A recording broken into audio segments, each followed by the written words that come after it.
So, an art viewing exercise. We have an art viewing exercise as well here. So, with the art viewing exercise, again, it can be done at an art gallery or even your own home can be the gallery. And we've had some of our people that we've worked with establish their own galleries or their own art books.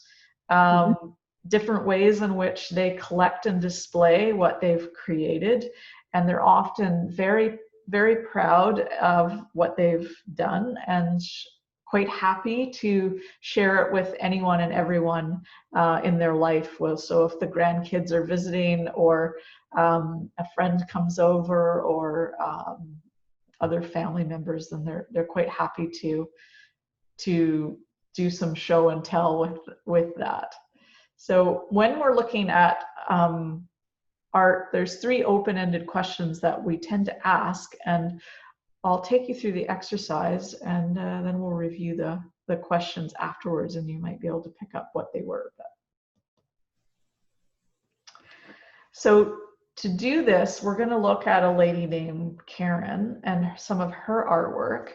And Karen was a person living with dementia who was inspired by some of the work that Joni and I have done with creativity and art, and use these techniques, just like we're hoping you will, that we're sharing, to create her own work, and in this case, her own art show. And so Karen's going to help us out with this art viewing exercise. So here's one of her pictures that she did, one of her paintings. So Joni, what do you think is going on here?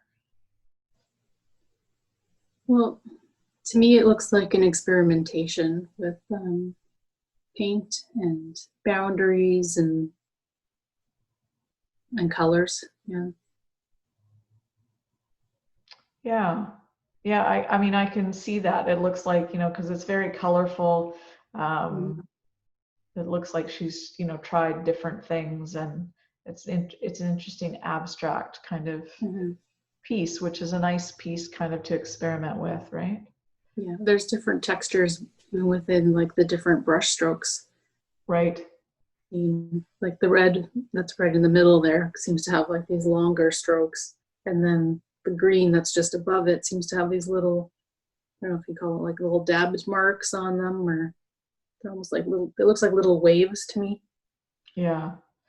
So what's making you say that is the different sort of, like you say, textures and brush strokes and things that you see within the different squares, right? Yeah, exactly. Anything else that you see? I'm assuming that she used tape on here, and some of those borders don't seem to quite line up. It's like there's a disconnect in places, isn't there? Yeah. But at the same time, each of the, I don't know what you call it, little sections of paint don't leak into the next section. Like there's still a defined border. Yeah, so there's that juxtaposition going on between. Yeah, still achieves its objective. Yeah. All right. So we'll look at one other piece here that Karen did as part of this art viewing exercise. So what do you think is going on in this one? To me, it looks like footprints made with like a boot, like the tread of a boot. Right. And what makes you say that, Joni? Well, the little lines remind me of the heel marks that you would see. Right. Yeah. Yeah, it's interesting, because this is where that individuality and expression comes out, because when I look at it, I see flowers. So I guess because of the sort of spiral kind of nature of the way in which it's painted, it almost looks like you're looking down at a bouquet of some sort from above, looking directly down. Yeah, I can see that. Anything else that You Well, it see? looks like it's been printed. Like something was either used to stamp or like silk screen, that kind of thing, more than once. Because all of those circular shapes are about the same size. Yes, there's a uniformity there, isn't there, in Mm. size and shape to some degree. Yeah, it looks like something was used Mm-hmm. to create it, not just like painting. Yeah. Yeah, yeah, exactly.